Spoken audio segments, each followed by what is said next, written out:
I've been caught, but I'm keeping on check.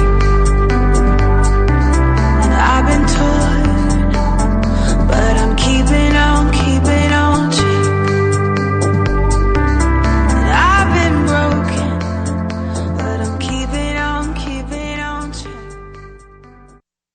We've been talking these last several weeks, of course, about the tragedy in the Middle East, the war in Gaza. We've looked at it from different angles, of the reactions to tragedy in our daily lives and political leadership. We've looked at issues around civilian casualties. We've looked at the ethics of war. Tonight, we wanted to, in line with our show's mission, go back to our daily lives, look at how we process and react to this tragic news cycle. Of course, the Gazan war is a prime example of a constant scrolling, a constant feed of negative news, of hearing of others' pain. Sometimes that pain feels very distant. Sometimes it touches us quite directly. But it's certainly not the only example. This kind of doomsday scrolling, as it were, we'll get to that defined term on this program, became really prevalent during the COVID-19 pandemic. A lot of psychoanalytic research around it, behavioral research around this idea of constantly scrolling through and absorbing bad news, kind of reading about pain and feeling that pain constantly on our phones, on our TVs, on our radios, on our laptops, and in our communities. But it's not limited to either the pandemic or the current conflict in Gaza. Every day, we read about tragedies, wildfires, floods, earthquakes, new conflagrations of violence and war. And every day we have more places to pick up that information online. And do you know that the algorithms, if you read a lot of news on your phone like I do, the algorithms are self-reinforcing. So the more that I read about the Gazan conflict on my Apple News feed, for example, or in Google Chrome or some other interface, the more I'm fed that information. The same is true, the opposite, of course. If I focus on news that's inspiring, it takes me away from that daily news cycle that's everywhere else, then the algorithm de-emphasizes that information.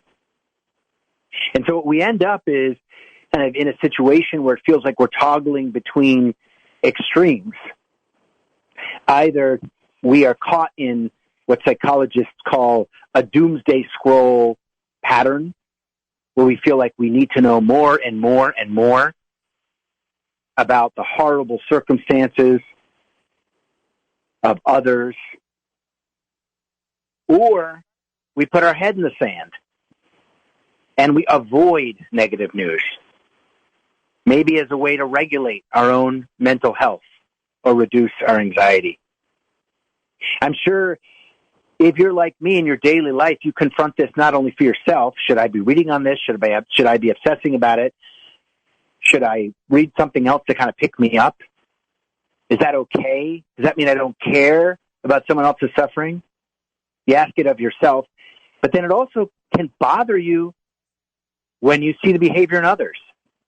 Have you had the situation recently where you've asked someone how they feel about the surge in anti-Semitism, or how they feel about the pro-Palestinian protests that have been going on, or how they feel in general about the Gazan conflict, and someone says, "Oh, I haven't been keeping up lately. What's going on?" If you hear that from another, if you're like me, sometimes you're jealous. I wish I wasn't as aware of the news cycle. But you may also think, what are you doing? Why are you not on top of this? But maybe another person's reaction to the news cycle is exactly right for them. Might not work for us. Okay, so we're going to get into this question. Where should we be on this spectrum, reacting to tragedy? Should we be doomsday scrolling, or should we have our head in the sand, or maybe somewhere in between? We're joined once again by a wonderful guest who consistently gives us wisdom from halacha, from our sacred texts in Judaism, but applicable to these daily life questions. Rabbi Yehuda Sherpin. Rabbi Sherpin's made a career out of this. He's a noted scholar and researcher, and he serves as the content editor at Chabad.org, particularly around the very popular weekly column, Ask Rabbi Why. I love this Ask Rabbi context and the questions. You should look it up. Go to Chabad, CHABAD.org, and look and search for Ask the Rabbi or Ask Rabbi Why, and you'll see this wonderful give and take. Rabbi Sherpin is not afraid of addressing anything that comes across your desk, comes across the spectrum of your daily life. He's the rabbi of the Chabad Shul in St. Louis Park, Minnesota, where he resides with his wife Esther and their children. Rabbi Sherpin, welcome back to Equal Footing. Thank you for having me. Rabbi, I think I'm only going to have you for the first half of the hour, and hopefully you'll be able to squeeze us in for a bit more. But we are going to look at this question as behavioral, social, and psychological researchers have asked it. How should you react to kind of the news cycle when it's tragic and negative?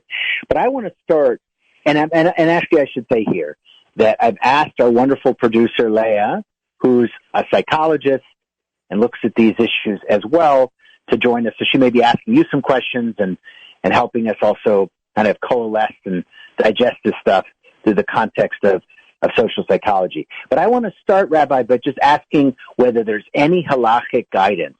Is there any Jewish theological guidance on how we're supposed to react to bad news? All right, so there's two things, halachic and theological, and they're connected, but not always. And I think maybe that's actually touching on something, but we'll get to it in a second. But first of all, there's how to react, and there's whether you have to look at it or not. And react, obviously, we're supposed to feel and be part of the pain and suffering. And in fact, it says that if there's the Jewish people are in or your nations in distress, and somebody separates from the community. I don't want to use the term putting the head in the sand, because maybe it is good, but maybe we'll get to it in a second. But so it says this is the Talmud. It says whenever there's a distress and somebody separates themselves and say, it's not affecting me. I could go sit and eat and go about my life. So it says two angels come and put their head on the person, and says, just like you separated from them, you didn't share in the suffering of the community, you also won't have a share in the consolation of the community. Meaning when things look up. And what's interesting is in the Talmud goes on and brings different texts proving it and giving different and then saying about how somebody should be part of the community suffering. In practice, brings an example of Moses, that this was one of the reasons why Moses was chosen, that he, first going back, this part is in the Medrash, not in the Talmud, but the Talmud brings a different example, that he was, one of the reasons why he was chosen is the very first thing that we see from Moses is that he goes out to see the suffering of the people, of the Jewish people. Now, Moses was in the palace. He grew up in the palace. He had everything good. What's he going out? Who asked him to go? What was he losing? But no, he knew he was Jewish, and he went out, and the Medrash says that he actually tried to help them out. So this concept of being part of the community when it's not affecting you.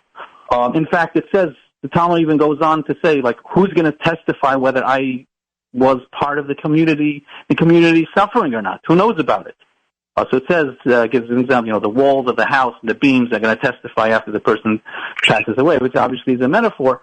But the point is that we're not necessarily even talking about that you're being part of the community, you're being part of them in the sense that you're joining them in. It means even if in your house, but you feel part of them and part of their suffering. So that's also important.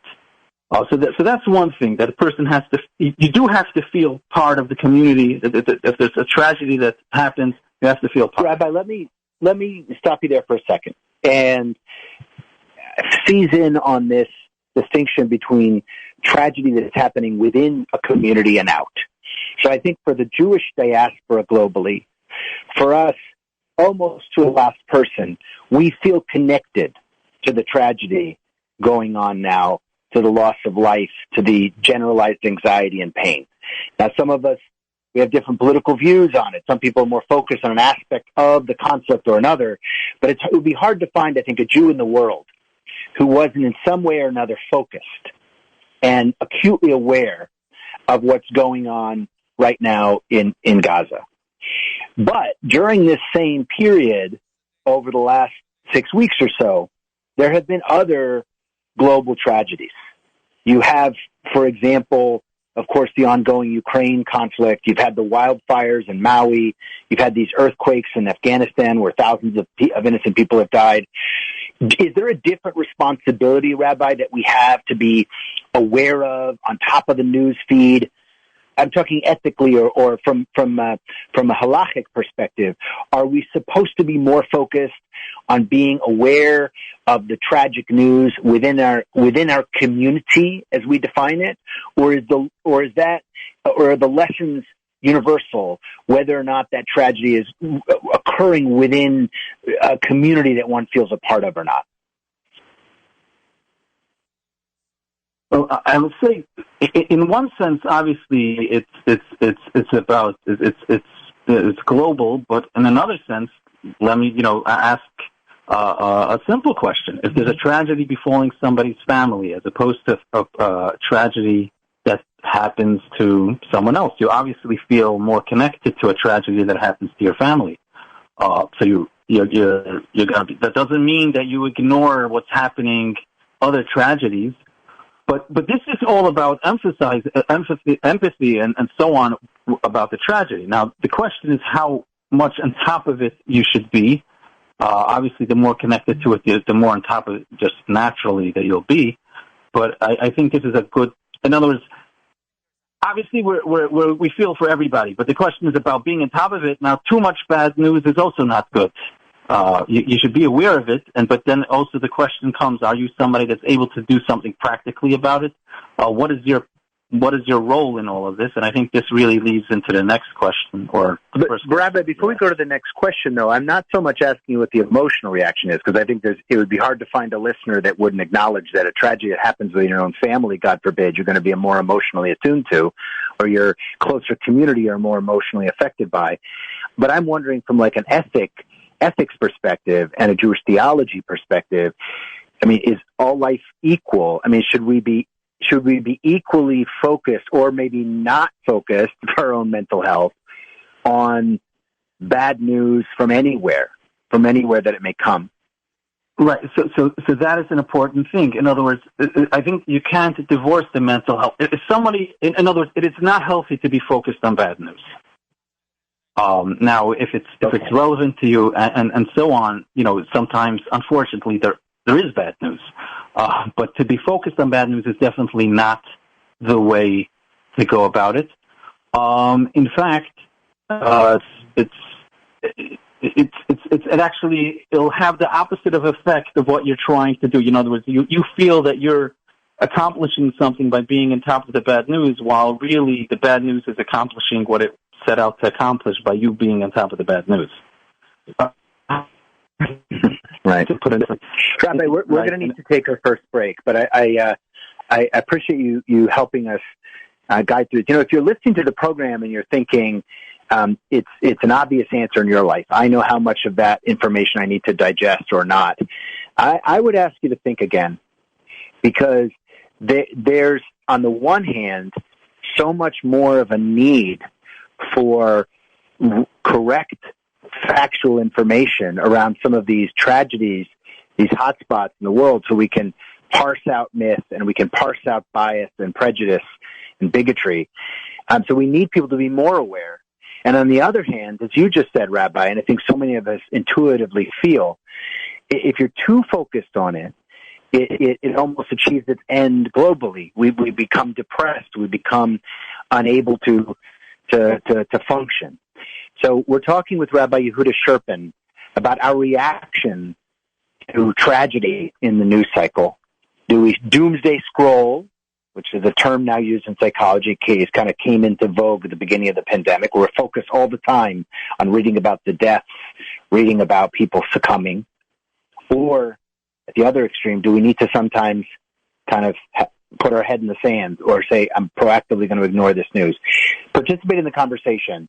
You can call live. We're live on the air until 8 o'clock Eastern, 718-303-9090. That's 718-303-9090 to participate live. If you call in, please be patient. We have our studio engineers remote tonight, so you may have to let it ring.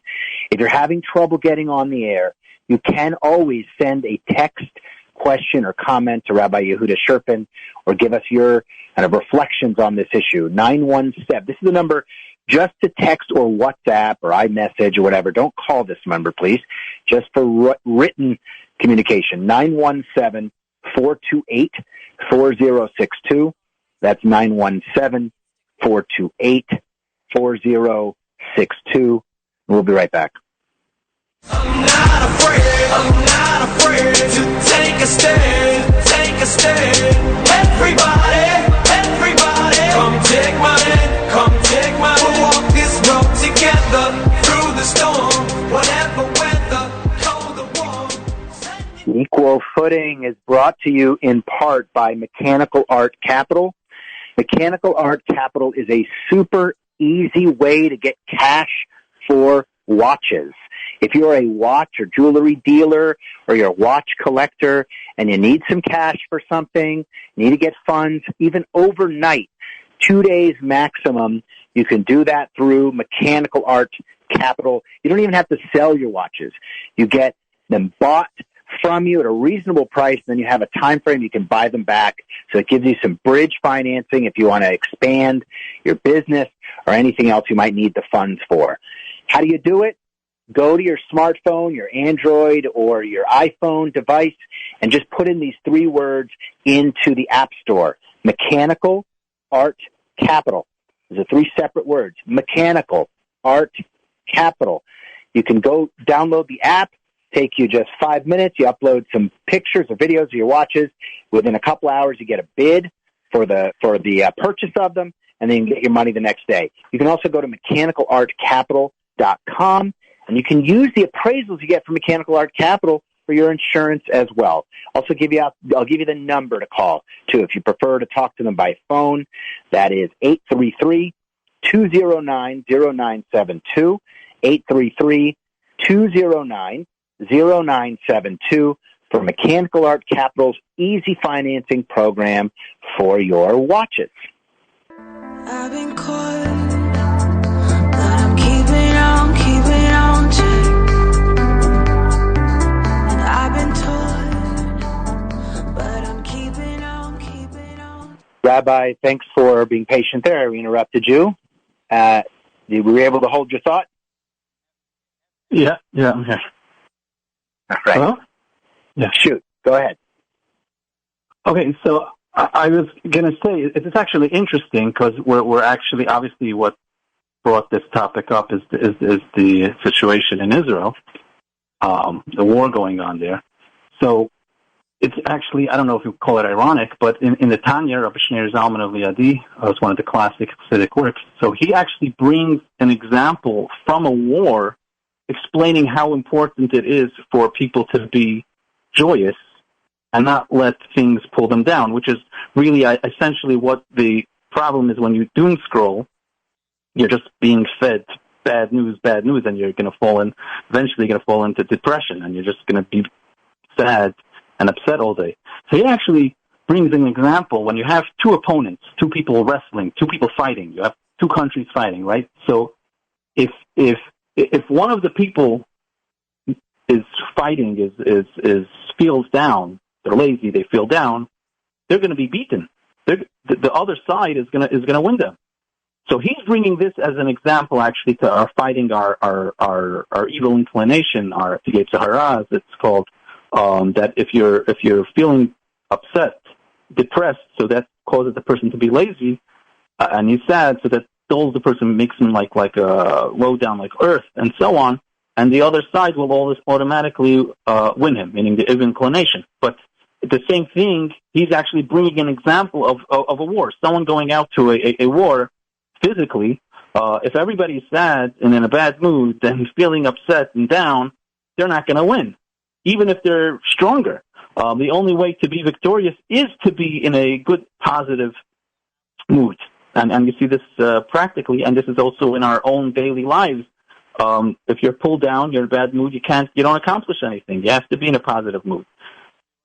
So, in other words, so the question of how much bad news should you read and take in every day, it really depends on the person. In other words, but I think for most people, just scrolling all day is definitely not good for anybody.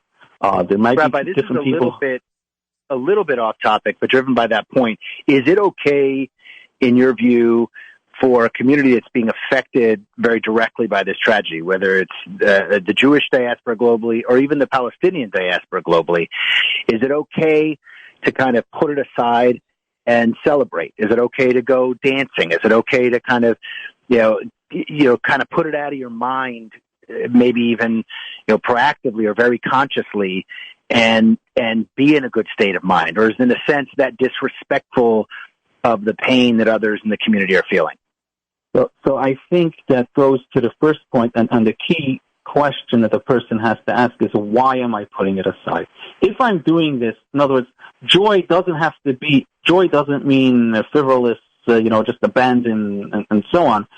You could be joyous and serious at the same time. But if you're putting it aside because I don't want to have to deal with it, I'm just going to go party and so on. So no, that's not a good thing. As we said, you have to be you're part of the community, and you shouldn't really separate yourself from the community. But if you're doing it because, listen, I have so many things pulling me down, I need this to continue on going about my day in a positive way, and I'll be able to affect in a positive way the world around me, and every little bit of positivity, every little bit of light has a global effect. Just a little light here and there, all the light together, it adds up to a huge amount of light. So then you're really doing it for a positive reason. You're not doing it to put your head in the sand. You're doing it because right.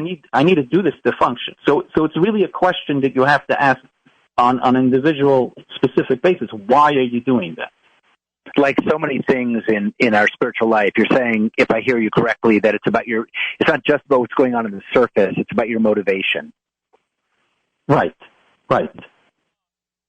So to go back, pardon me from jumping in. I have a question that I've been thinking about ever since the war started, and I understand that reading a lot is not helpful, and being in doom scrolling and this and that, and I understand the psychological aspects of it, being a therapist. But there's one thing that I don't know how to answer, and I want to ask you. There's a lot of images online of victims, of babies, there's a lot of, shock images online. And I haven't been able to look at a single one. Being a new mom, having a baby of my own, I just don't have the heart. Now, is that okay? Do I have a moral obligation to look at those pictures? Do I have a moral obligation to look at the tragedy, the terror in front of me? Or do I ignore it? I don't think you're ignoring it by not looking at it. If someone is ignoring it, in other words, and saying, it doesn't exist and whatever, so then maybe that person should be looking at it. But somebody that knows full well that it does exist, so looking at it is only going to, you can't get a image out of your, what an image can affect, because in the Lubavitcher Rebbe would always say, he would say, even looking at images of impure things and so on, the effect that it could have on a person, but so much more so on this, that the effect that it could have on a person, you can't, I don't have to tell it to you as a psychologist, the effect, the long-term effect and the short-term effect. So is there anything positive that's going to come out by looking at the image? If there's something positive that could come out, okay. But if there's nothing positive, so then it's going to only be negative. And we're looking for positive, let's say, in your life. Are you going to be able to function greater? Are you going to be able to do more acts of kindness, do more mitzvah, spread positivity by looking at the picture? Not necessarily. So then you're not ignoring. In other words, it boils down to what we said earlier. If you're ignoring it because you don't want to take part in the tragedy or the catastrophe that's happening, so then that's what we have in the Talmud. It says someone who you're not taking part, you're separating yourself from the community. But if you're doing it because you want to be able to function and you know what it's going to affect you, so then on the contrary, you're doing the right thing. On this point, on the interchange that you and Leah just had, Rabbi, it's a good place to mention a question that we have from a listener named David in Miami, who is saying that he only finds himself reading the bad news to the extent it gives him an outlet so he can effectuate change.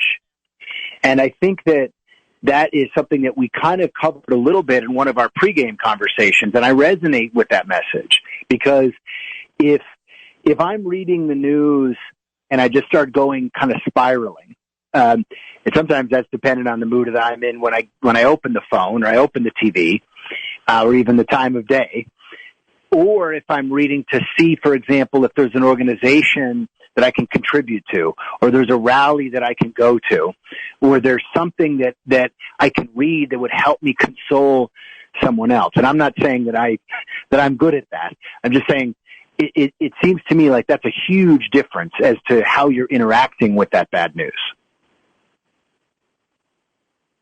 Right, exactly. In other words, is there a purpose for it? And there's nothing wrong, looking a couple of times a day, let's say, you want to know the news and what's happening, but this shouldn't be a constant thing.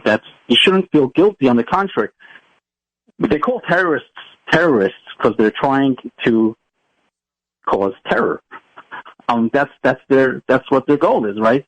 So, this is not taking the halakhic view of it, but just think about what they're trying to accomplish is terrorize. So if you're going to constantly look, you're sort of feeding into their goal. But if you're doing it, you want to be on top of it. This is what motivates you to do more. So on the contrary, then it's the right thing to do. Rabbi, before we go to the next break, is there ever a time where you would advise someone to put their head in the sand, to proactively? I know you said before, if you're not looking, it doesn't mean you're ignoring it. You may be thinking about it, you may be processing, you may be doing something else in your life. But do you ever advise someone, listen, you need a break? Put your head in the sand, disconnect completely. Is that ever appropriate? If someone's not going to be able to function because they're getting too anxious and to the point that they can't function anymore, then yeah. But again, why are they doing it? They're not doing it to separate themselves from everybody else. They're doing it in order to function. So if that's what you need, so every person, you have to judge every person individually. But if that's what they need, that's what they need. All right, we're going to have to go to our next break. Before I do that, though, in doing the research for this show, I thought it was interesting to find out that the whole metaphor, putting your head in the sand, which comes from ostriches that presumably put their head in the sand so that a predator, they think if they don't see the predator, maybe the predator won't see them. I learned that was what was going on. Turns out that's not what's happening, and that ostriches put their head in the sand to actually protect their eggs that are in these shallow holes. And if a predator comes, they think maybe they may take the rest of the ostrich, but the beak might get stuck in the hole and protect their eggs. So there's really no example in nature of an animal kind of proactively ignoring bad news, so to speak. So begs the question whether we ever should. We'll be right back on Equal Footing. We're talking to Rabbi Yehuda Sherpin, talking about our reaction to the news cycle. There's so much tragedy and so much pain available to read about and watch all the time now. Do we continue to scroll through? Do we focus on it completely? Or do we, to some extent, put it aside for our own mental health? We'll be right back. I don't know how I'm meant to feel anymore.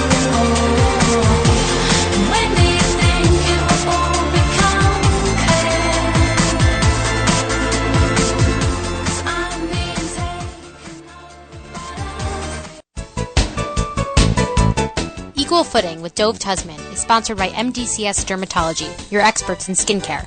With 2 Manhattan locations and 4 offices in Long Island, including Plainview and Commack, the dermatologists and skincare surgeons at MDCS are proud to be affiliated with the Albert Einstein College of Medicine and New York Presbyterian Hospital.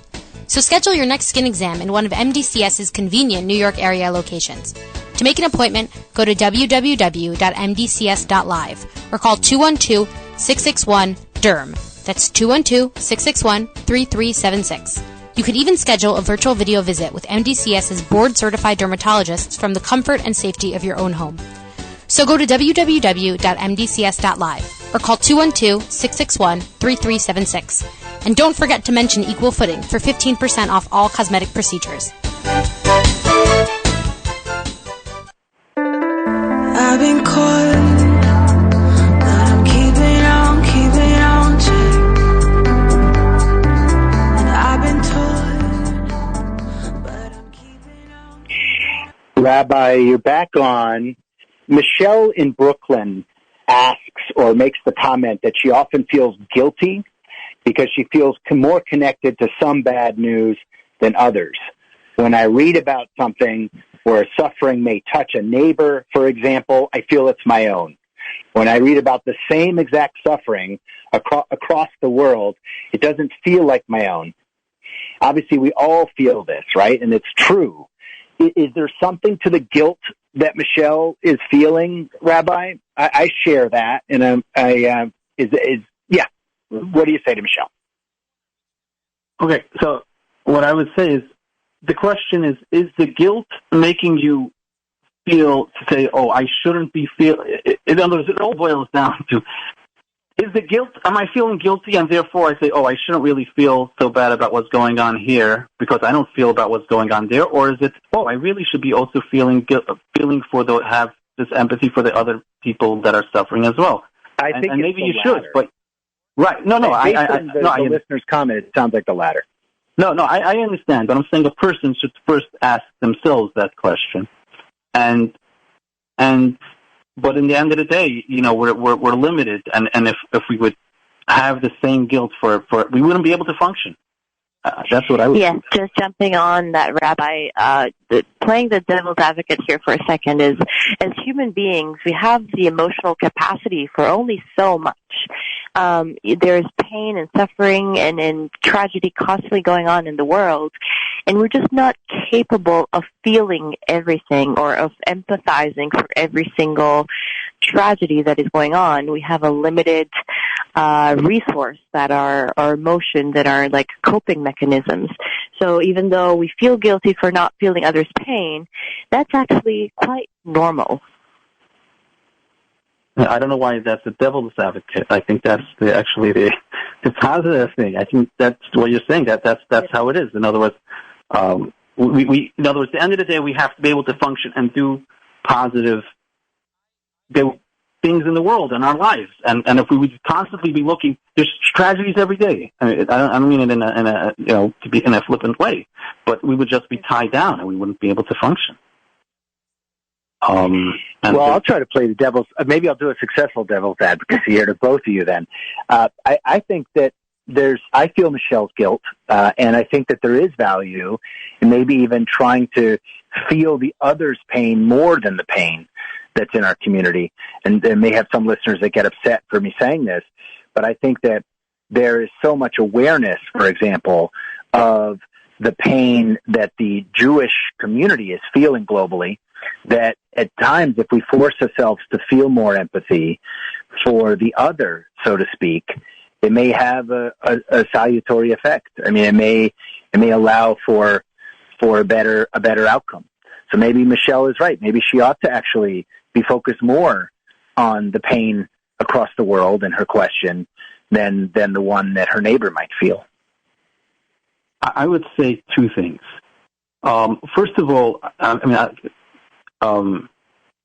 don't know if, and not to get political and stuff, but Israel does, from the foremost country that they send whenever there's a tragedy, a catastrophe, they have these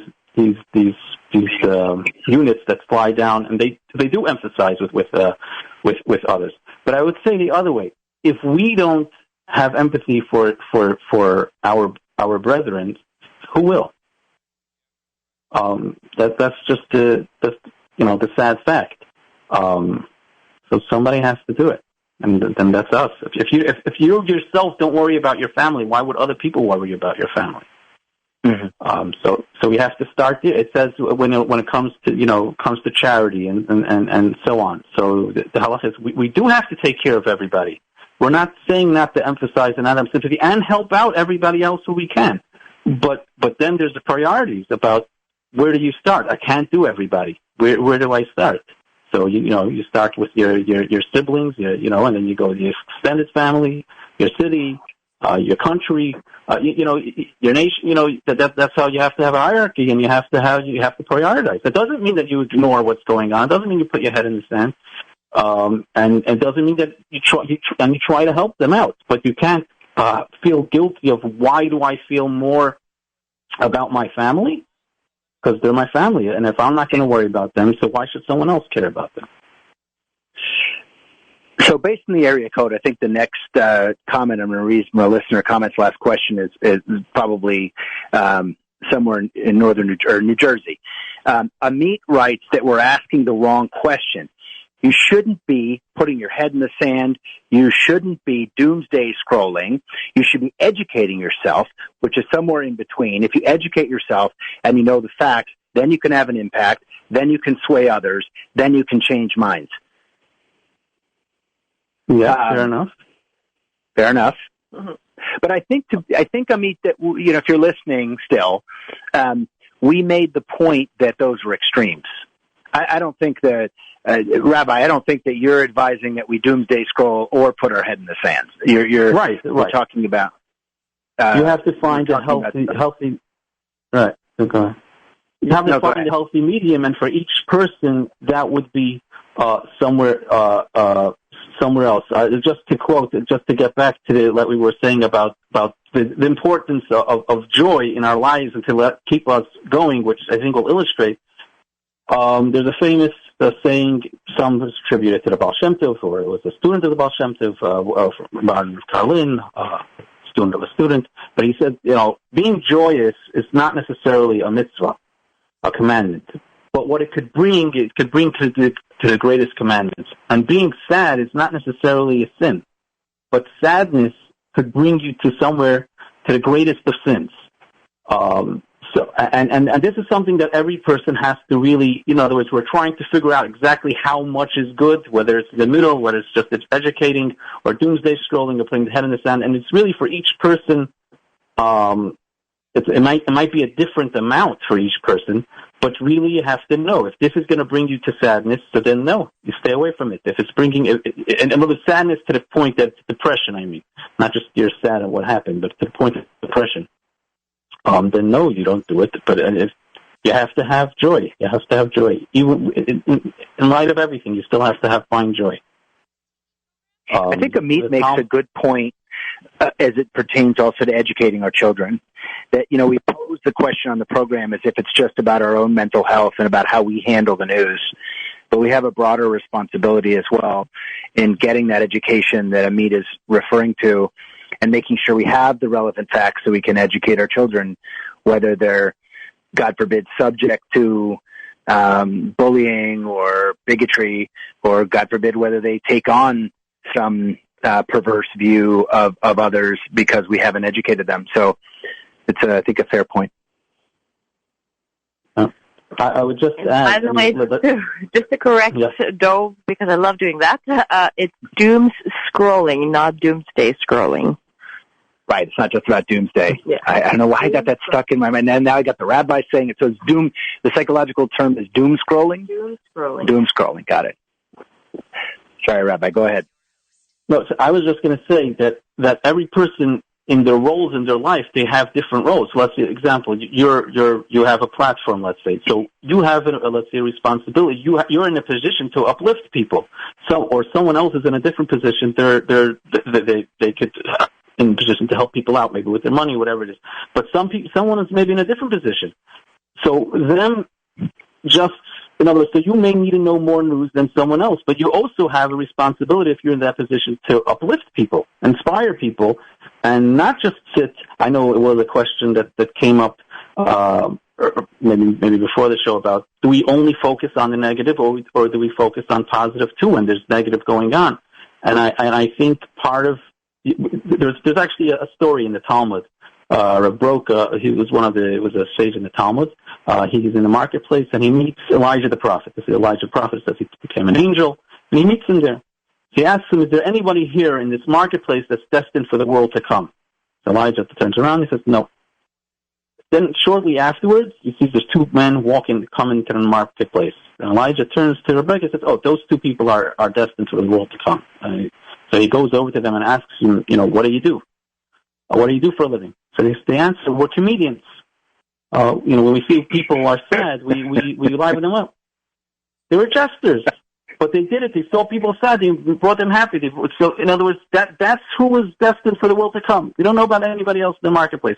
So it is very important for people to be able to move on and to be able to do positive things for helping out other people, but in a positive way. That's really how you're going to be able to accomplish something. Doing it in just Doomscrolling, if I got it right, is actually going to be detrimental and have, I think, a negative effect. Wow, Rabbi, you stole the thunder, but now I'm almost afraid to ask you this question before we lose you, and I appreciate you joining us through this next break. Is as a show on a Jewish network, and needless to say, we invite all listeners. In fact, one of the things we love is an interchange of ideas that's interfaith and across different belief systems. However, we are a Jewish network, and the majority of our listeners are Jewish. And over the last 5 programs, we've made the decision to focus on the war in looking at it from different angles, halachically and mental health wise, and the ethics of war, as I alluded to at the outset of the program. And we wondered, Rabbi, whether that was the right decision, because there's a part of us that felt that we also had an obligation or the right thing to do is to cast our eyes in other places that are more positive and that remind us of the joy of our community and other beautiful lessons that come from Jewish wisdom. We've made the decision to just program about the war since it started. Do you think we've made the wrong decision? I don't think you've made the wrong decision, and I think there's ways to focus on it, but in an uplifting way. In other words, I don't think there's any way you're not able to ignore it. I mean, there's no way to do it, as we were just saying. But I think but we also don't forget that we have to also uplift people's spirits. I mean, that's the way you even in a physical war, you have to uplift the spirits of the soldiers. And we may, even if you're not on the front lines in a physical sense, but in a spirit, if you view this also in a spiritual sense, which is a war between good and evil, light or darkness, if you will. So then uplifting people, doing positive things is what brings more light. So I don't think they're necessarily mutually exclusive. Rabbi, I really appreciate you joining us for this part of the program. We'll sad to miss you for the last 15 minutes. We're going to go to our next break, but thanks for helping us with this. And I encourage listeners to go to Chabad.org, Chabad. It's part of the Chabad Lubavitch movement globally, and it's a wonderful website. It's a wonderful resource for everyone, not just Jews. Lots of Jewish wisdom there, and it doesn't matter if you are Jewish, if you're secular, if you're very religious. It's a beautiful site with tons of great resources, and one of them is this Ask the Rabbi column, Ask Rabbi Why. Rabbi Yehuda Sherpin's a content editor there, so take a look. And Rabbi, thank you for joining us. Yep, thank you for having me. There should be peace for the entire world. Amen. Amen. We'll be right back. Yeah. I missed the good part, then I realized I started looking and the bubble burst. I started looking for excuses. I'm hesitant to read the next ad because I love that song so much, Warning Sign by Coldplay. Risky from Borough Park, please forgive us for continuing to play secular music. Okay, so Equal Footing is, I'm getting a little a snarky look from our producer. Okay, Equal Footing is brought to you in part by Manhattan Medical Manhattan Medical sponsors different programs on this network. They are a wonderful resource for something that is a difficult thing to talk about, but there is no shame in, and there's help to get for, and that is erectile dysfunction. It's not anything to be embarrassed about. It affects the majority of men at some point in their lifetime. It can affect the emotional well-being of couples. Manhattan Medical knows this and knows that there is an enduring solution for erectile dysfunction that doesn't involve expensive pills that often have side effects and that many people can't take because of comorbidities. Manhattan Medical has a treatment for ED that's new and it's effective. It's called Gains Wave Therapy. And I say new, it's been around successfully for a long time in Europe and more recently in Canada and just over the last several years in the United States. It's a lot of track record of enduring results for curing erectile dysfunction. It's non-invasive, it's surgery-free, it is painless, and there are no side effects. If you mention that you heard about Manhattan Medical's ED treatment on Equal Footing, you will get a free consultation, and that's a $250 value. You do not have to be in the New York area. From anywhere in the United States, you can call Manhattan Medical and get a free consult on their erectile dysfunction therapy. Let me give you the number a couple times. 888-ED-CURE-9. In numbers, that's 888-332-8739. Again, Manhattan Medical's Gains Wave Therapy for erectile dysfunction for long-term positive results. 888-ED-CURE-9. Say you heard about it on Equal Footing or the Doped Husband radio show, and you get a free consult, $250 value. One more time. Operators are standing by. 888-332-8739. I've been caught, but I'm keeping on check. I've been told, but I'm keeping on check. All right, we've got another 13 minutes here with our psychologist in residence, Leah Mazniku, who is here to educate us on what's going on in the brain, give us kind of a non-religious view. Loved what Rabbi Sherpin was saying in terms of it's okay to have that separation from the bad news. It's okay to feel joy, to feel uplifted. But at the same time, it's incumbent upon us to be aware of this pain. Leah, what is happening physiologically when you're constantly reading bad news? What's going on in your brain? So when we see certain things with our eyes, such as gore or violent or scary content, or we read, our amygdala is scanning this as potentially threatening, which means that the brain is reading this as violent stuff happening very close to you. So even though you're reading it through your screen, through your iPad, through whatever, your brain translates this as, this is threatening, this is happening near me, and sends signals to the sympathetic nervous system to begin the fight or flight reaction.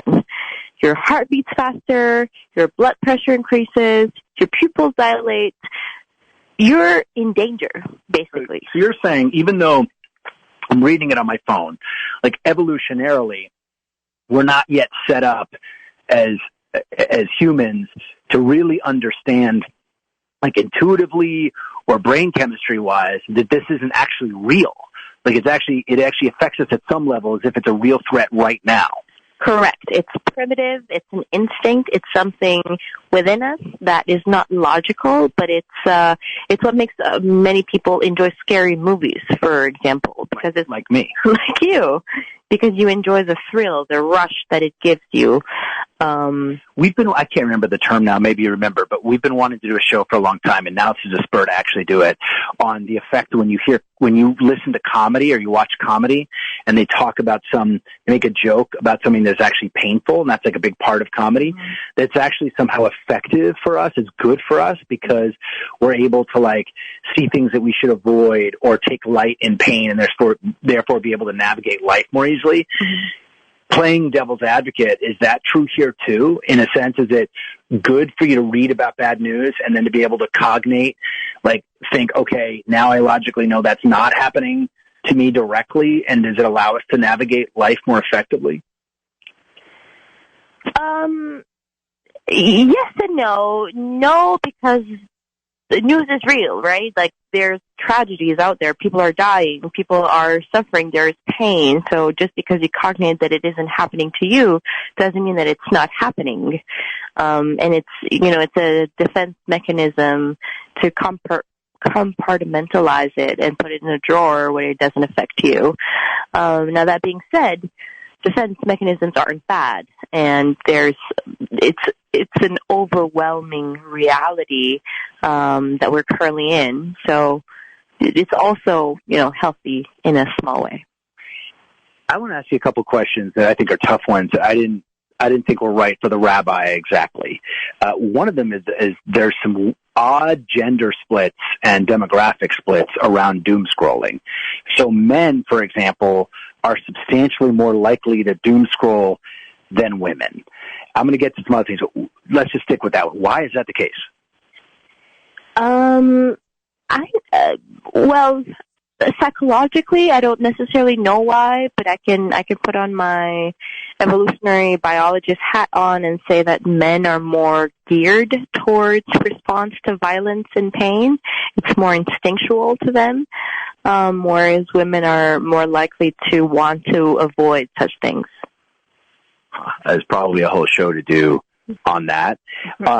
Also, and this one to me, I kind of intuited that. I felt like, that prototypical idea that I don't know if it's right or not, but at least it's prototypical that the men are kind of the hunters and women are more kind of staying back and caring for the community would lead me to kind of get to your conclusion. But this one I really don't understand.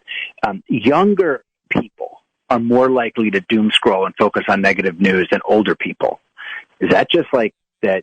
Younger people don't know better? What's happening there? No, younger people may know better. It's about access. So the younger generation is more likely to own a smartphone, to have internet access, to know how to use certain platforms, to use algorithms. So it's more about access to information online rather than knowing better or not. So that's what I thought. But when I was reading about this, it seems like there is some evidence that it's independent, even when you control for the form of access and the technology. The younger people are more likely to get in a kind of feedback loop. They're more likely to stay mired in bad news. Mm-hmm.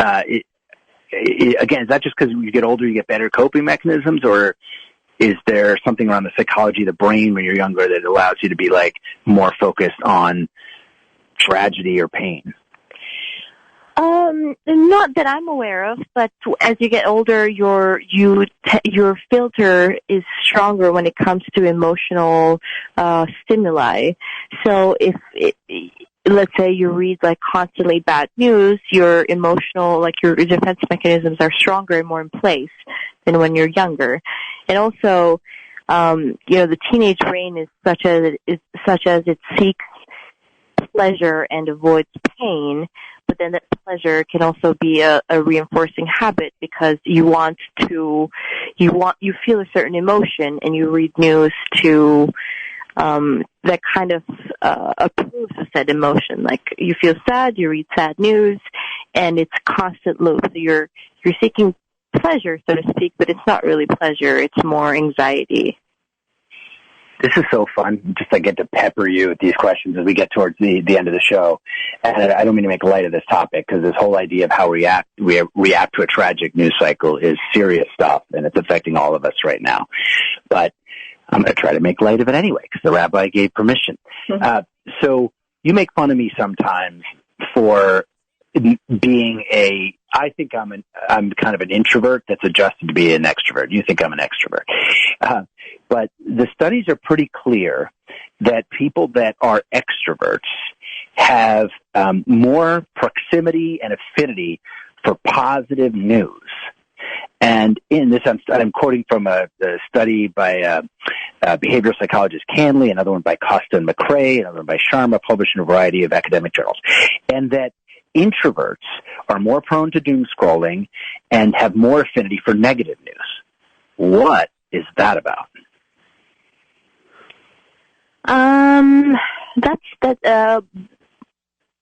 So extroverts, the whole idea behind being an extrovert is that you get energized in large quantities. You get energized by social interactions. You get energized by big groups, by being a member of your community. And if your community is healthy and happy, you're healthy and happy because you're energized by it. Versus when you're an introvert, you get energized by alone time. And when the world around you is kind of like going up in flames, it gives a false sense of comfort that you're okay in your little cocoon. So that might be a reason why.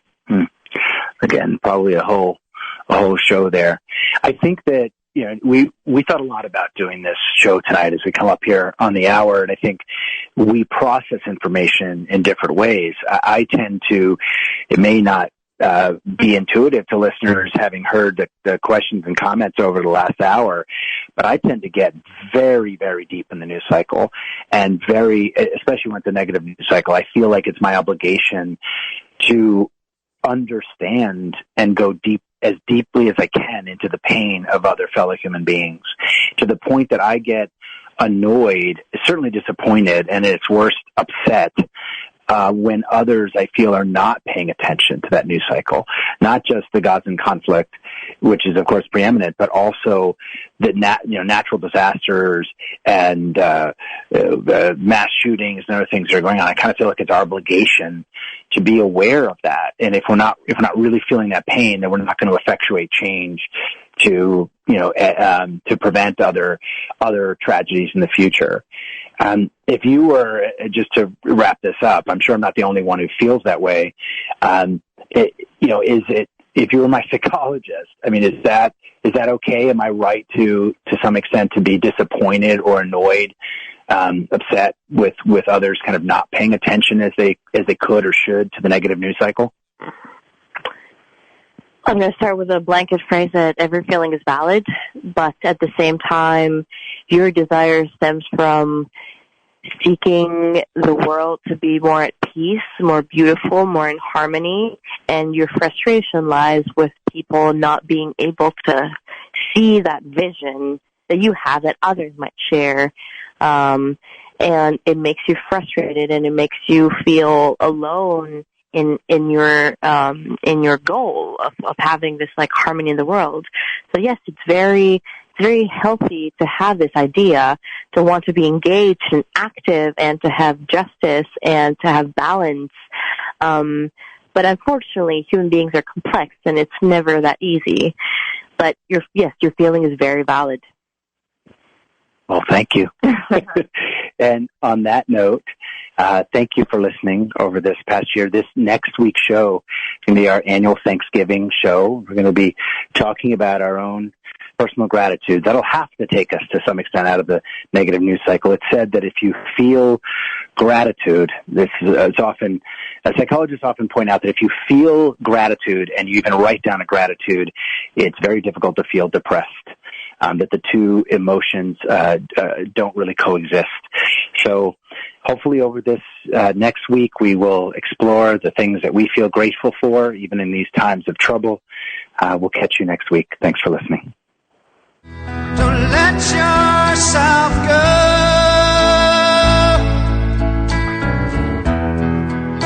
'Cause everybody cries. Everybody hurts sometimes.